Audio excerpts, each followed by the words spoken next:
yesterday, but Jayden Daniels and Joe Burrow were going off. We had to watch classic cinema.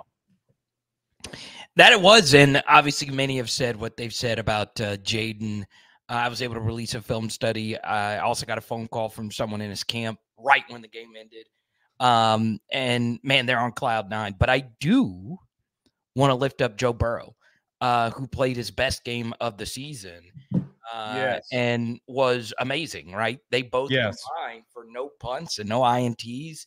And I know not all your viewers follow the NFL, but scoring is at an all-time low. So I understand both of these defenses weren't the absolute best. Both of these defenses have whiffed on a lot of their draft picks. But the truth is, it was extremely hard for both of these quarterbacks to be perfect. And while they weren't perfect, the fact that we got no punts and no turnovers tell you everything you need to know about those two legends. Yeah, people saying Joe Burrow lost Cincinnati the game. I heard Shannon Sharp say today, it makes him look like a fool. But see, here's the thing for me too. If I am on that staff, I was on the phone all night last night. Like, hey, bro, turn on Monday Night Football. Got kids that maybe flipped or committed elsewhere that you're trying to flip in December. Hey, man, I know that we're competitive with everybody else in NIL. And for this specific player, you need to turn on the TV, because when you turn on that TV, you're going to see what it means to be here. And I think, Carter, for what it's worth, that for me is what makes both of them a legend. They left a massive mark on this place that's so positive. And that it makes me mad. Why doesn't Joe Burrow and Jayden Daniels have statues being built of them right now? Yeah, celebrate them while they're here, or at least have plans in order for. How long did it take Simone Augustus to get her statue? It took a while, but not too long. But yeah, I want to be alive while they get it. I am all for that. So I'd at least make it be before they're 50 as well, so they could truly enjoy what they've done. But also, Jamar Chase having his best game in a while. Can't leave that man single covered. Troy Aikman brought this up in the NFL game, or in the Monday Night Football game. He broke down the film and he's like, look, man, this is the last 3 weeks. And he showed 3 times where Jamar Chase has doubled. With T. Higgins out, they didn't have a choice. Okay, they couldn't double him in this one because T. Higgins was still on the field, and that's what that man makes you pay. I may have sent a couple of texts out to certain recruits when Jamar Chase went off twice. I'm just going to throw that out there. Or you can go play to school in the Northwest and I don't know what you're talking about. I'm just saying. No idea. All right, let's get to this.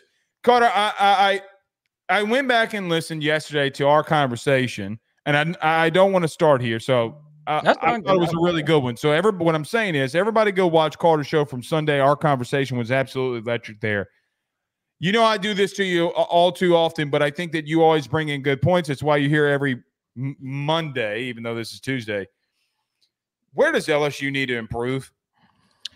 Yeah, so the first thing, Blake, is understanding what do you want your defensive identity to be with Harold Perkins out of the lineup, right? That is, by far the biggest story.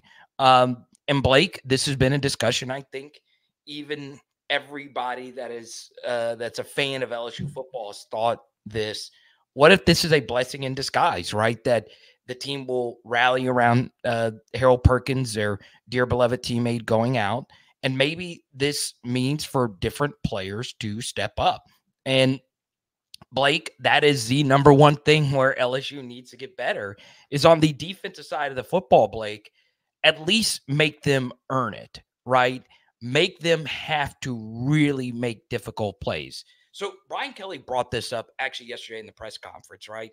He had no problem with J. Michael Sturdivant making a back shoulder catch on Ashton Stamps in the second half. That's fine. What you don't want is consistent running back in the flat, unabated receptions that have an ADOT of 2, but a gain of there's that famous word ADOT that was used on Jayden Daniels a lot. Yeah, too. Yeah. Average depth of target, which means how close you are to the line of scrimmage. And you don't want those receptions going for 20, 30 yards before the running back is even touched. You want to make them earn it, right? If they run you over, guess what? Tip your hat to them. They got a highlight, but you're making them earn it. And defensively, that's where LSU needs to get to, right?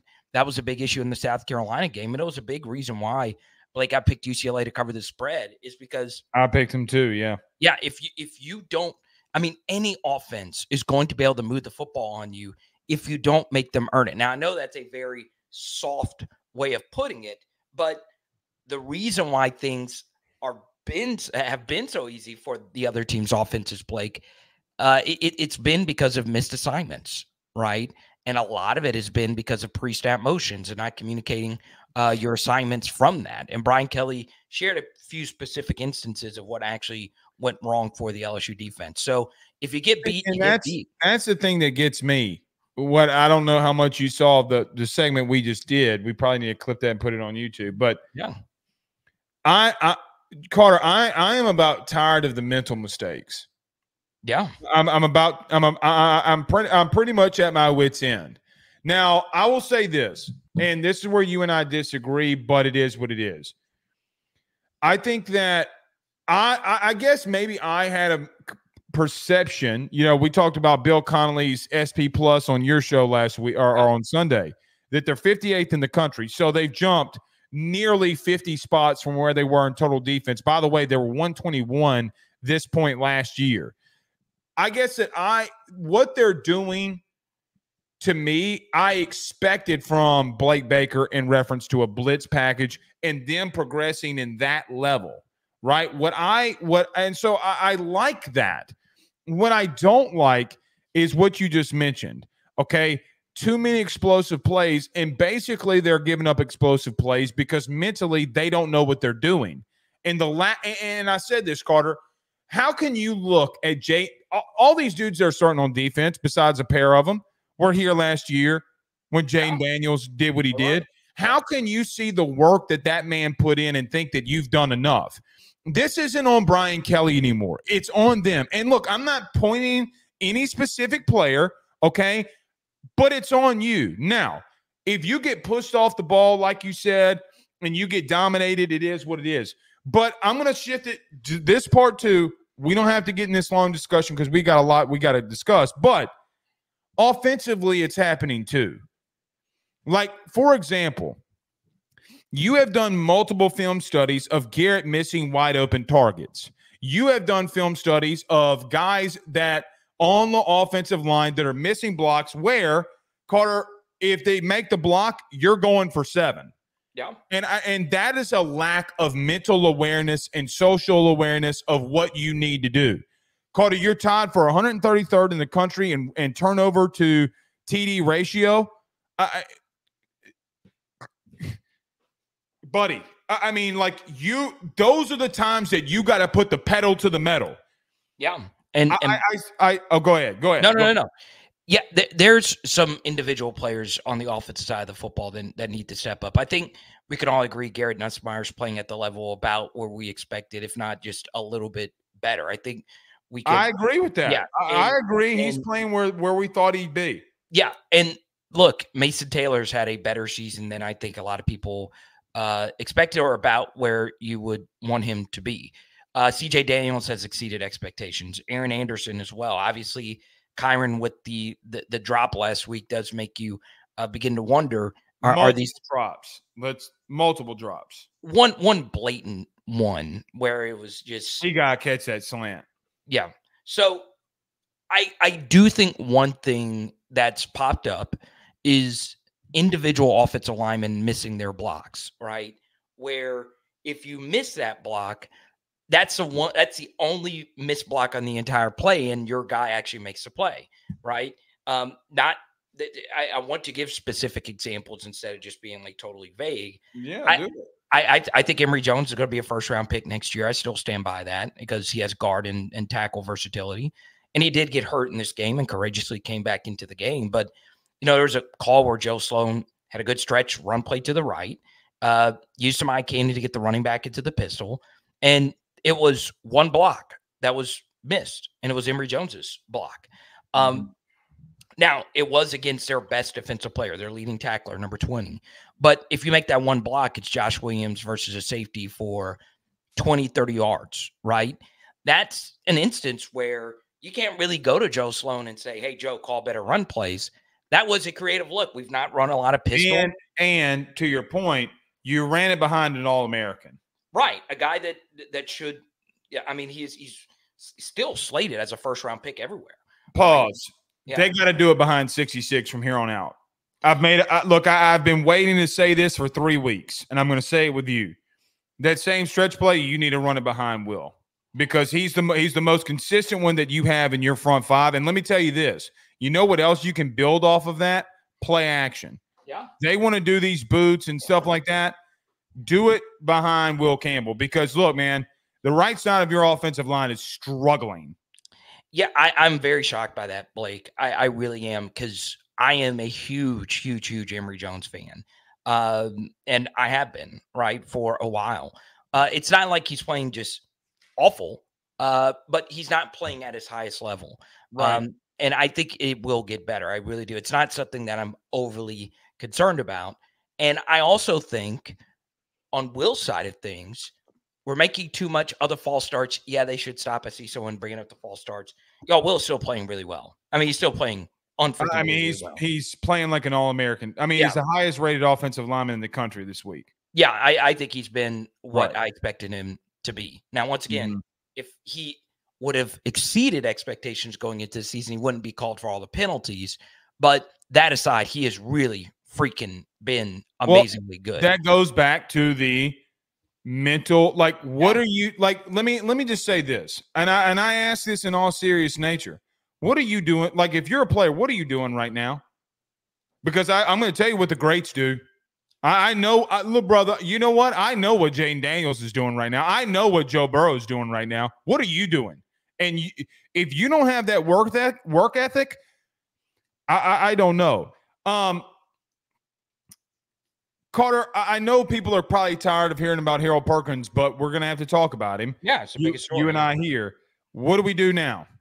Now, I am not in the camp of that because he didn't have the stats. He wasn't doing what he needed to do. You know, Carter, for example, I thought South Carolina. I'm not going to say he won you the game, but Harold Perkins put you in a position forcing both of those turnovers because he was so highly guarded to that South Carolina offensive line that Braden Swinson and Sage Ryan don't get those sacks if Sellers or Ashford are not 100% worried about where number 7 is. Yeah. So now I ask, what do you think happens here moving forward with this defense? Yeah. So honestly, everybody is sad that Harold Perkins got hurt, not only from, his talent standpoint, but Blake also, like we talked about, you care about him as a person, right? No doubt.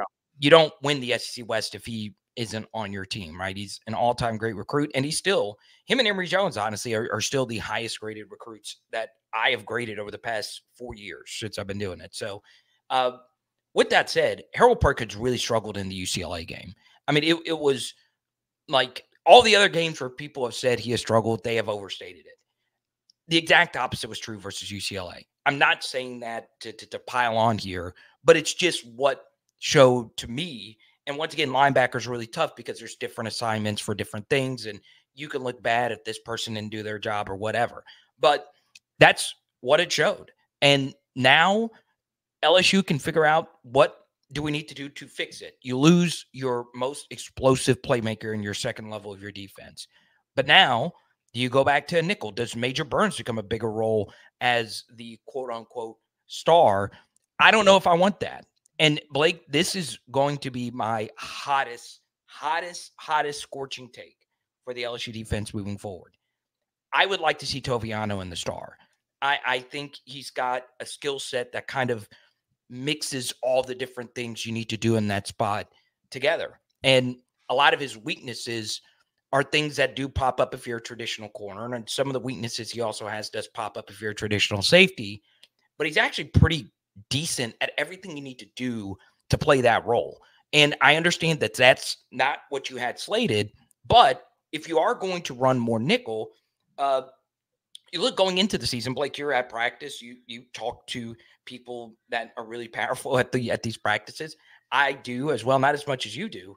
But, one of the guys that started to really rise up and really challenge Major Burns for that nickel corner role was Juwan Johnson. So now he's on the offensive side of the football, And right? Brian Kelly announced that Kylan Jackson is also at star. Right. And Kylan Jackson's also a guy that I would like to see play that role. I would like to see Kylan play traditional safety. So I'm looking forward to Kylan Jackson getting some reps there, but I'm open. I mean, I know they played Toviano early in this last game. I'm open to seeing him in this position that I think mixes a lot of the different things he does well. But obviously, he might just be absolutely awful in practice. I don't know. Here's what I do think him and Kylan Jackson look, this is how I'm going to say it. Do we really think that Brian Kelly hasn't tried anything, or like what's the lack of faith that he has in those guys not to be able to go out there? Because here's the thing. They played 6 safeties last week and Kylan Jackson wasn't one of them. They played 5 DBs corners last week. Jayden Toviano was one of them, but it wasn't on the defensive side of the football. It was on special teams. My question now becomes why? Carter, and listen, here's what I'm going to tell you. I don't necessarily completely agree with you in reference to teams aren't going to move the football on you. I think that they will, especially in college. Here's my thing. Safety play has been so bad. Like I don't want to keep going back to this play. Sage Ryan's got to make that tackle in the open field on Lenore Sellers. Or at least make it tough. Or at least make it very tough. You can't whiff like that. And Carter, here's the God's honest truth. The safety play for LSU under Brian Kelly, after Jay Ward and Joe Fouché and Greg Brooks either left, and God forbid, and God bless Greg Brooks when he went down, it has taken a massive nosedive. And I truly believe this. I think your D-line's playing well enough. I do think that there are some lapses in the second level with Penn and, Harold and even Witt, but not bad enough, Carter, that it can't be playoff level. It really has been good enough to be playoff 12-team level.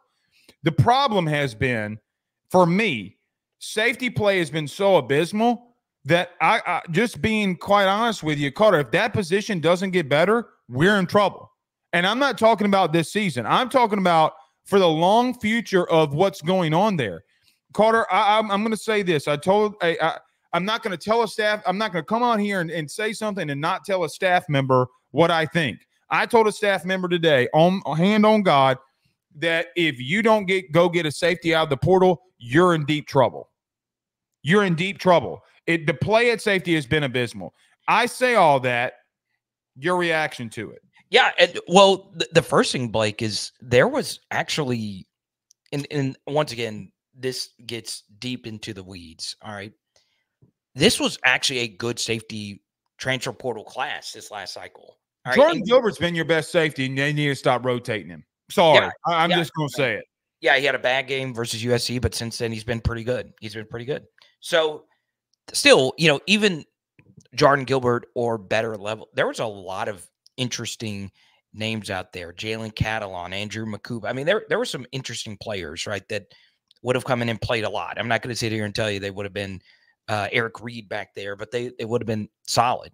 But, the portal has been where a lot of these great defensive backs for LSU recently have come from. And I know with DJ Pickett coming in this next class and a few others are really excited about some of those players.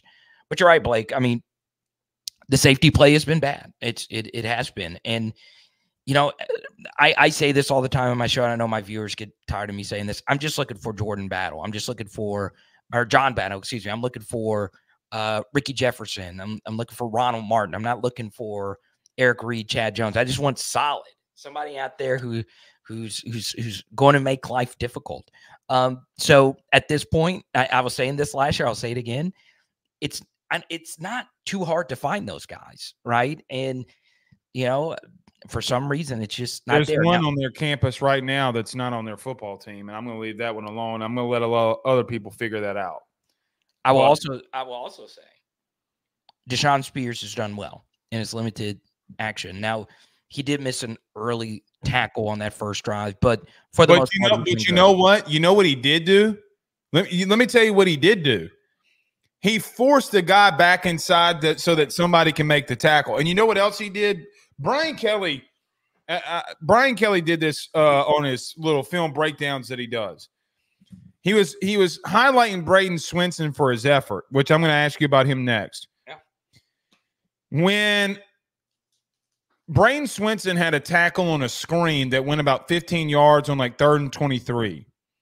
The play is made technically by Braden Swinson. It's actually made by Deshaun Spears. Let me tell you why.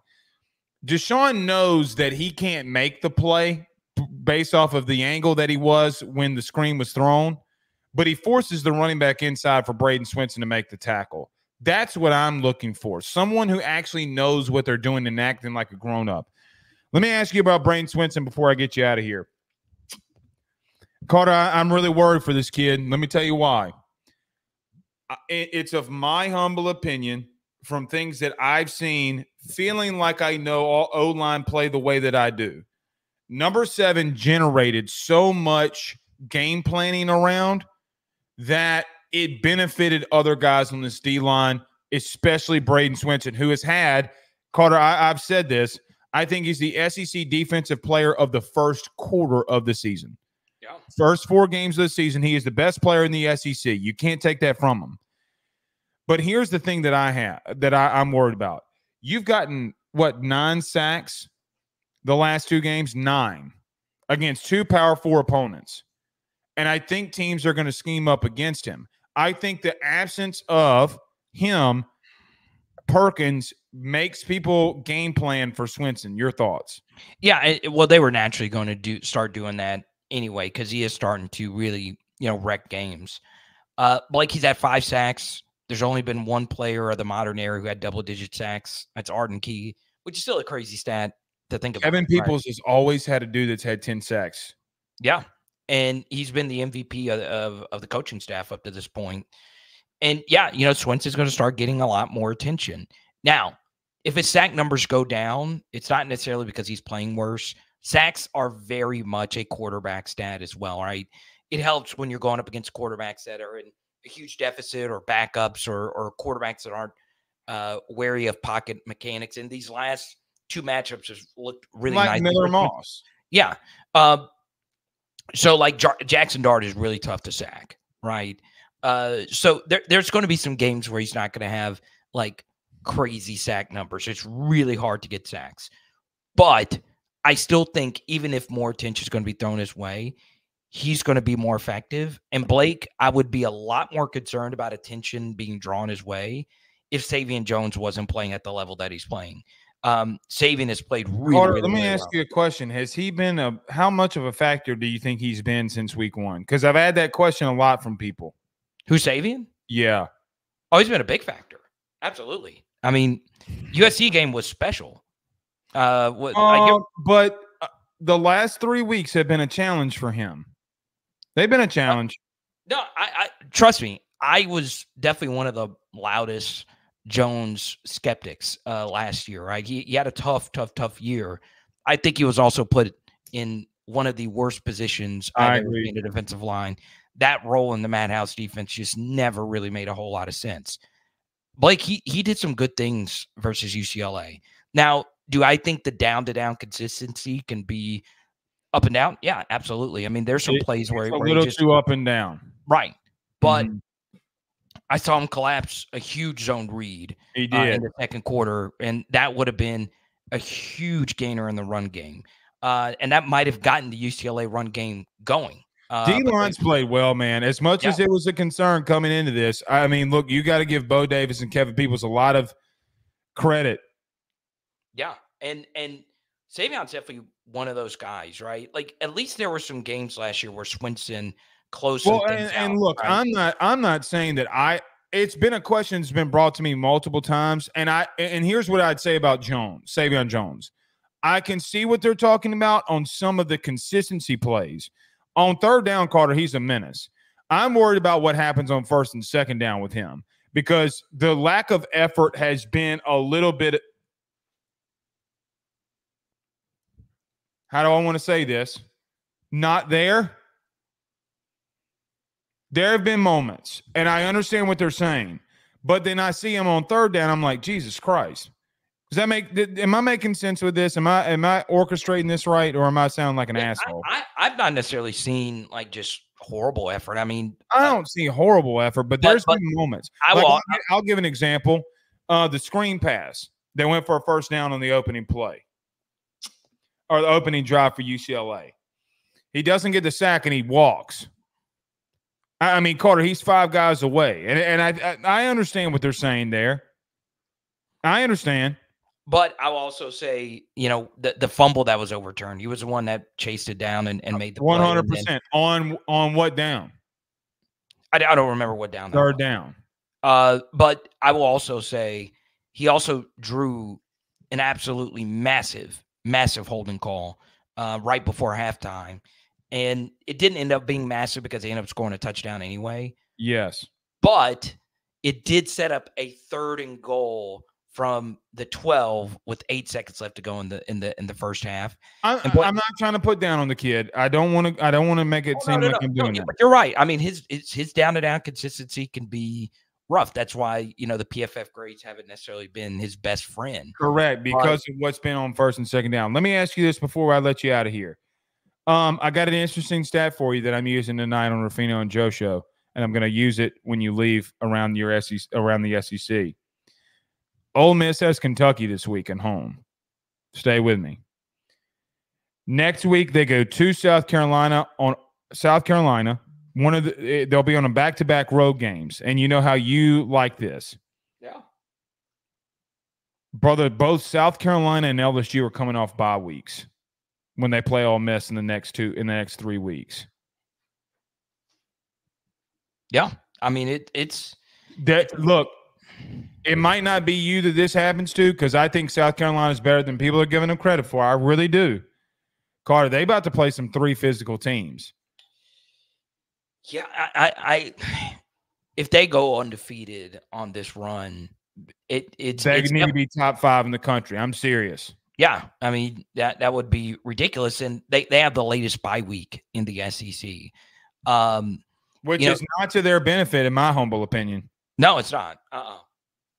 I would hate to have a bye week that late. But they got a lot. But they got 2 buys in the back half of the season. That's also a massive benefit too. Yeah, no, absolutely. It's just knowing that the LSU game is going to be so big for the success of their season and our season. Yes, the fact that LSU gets it at home and they're getting a bye week. If they take care of business versus South Alabama, I know 1 game at a time, all that stuff, but LSU's in a good spot. Everything I've thought about this schedule has come true for LSU. It still sets up really freaking nicely for them. And schools like Ole Miss with their bye situation, as well as Alabama playing an SEC high 4 teams coming off a bye, it's tough. It's really, really tough. And LSU has gotten the better end of things. They got 1. Well, they got 2 if you count Alabama. However, you also have a bye one, so I'm the bye week then when they do. I'm not giving you that. Carter, I'm going to tell you something. I really think that they might go through it, and that could show. Trey Harris has 38 catches already on the year. He's played 4 games. Yeah, he's really good. So we'll see. You're the GOAT. You know I love you. Power Hour LSU, Power Hour SEC, and Power Hour NFL. Really easy. Check it out. The Jayden Daniels. I need more LSU folks on the Jayden Daniels breakdown. I got a text. Last thing. Got a text from his. I don't think of mine. I talked to Jay Daniels, his dad, today, and I texted him last night when he was on TV. Man, as someone who has 2 small kids and having a relationship with him the way that I do, I have never been more happy for someone in my life. I'm serious. I'm so happy for him because they've been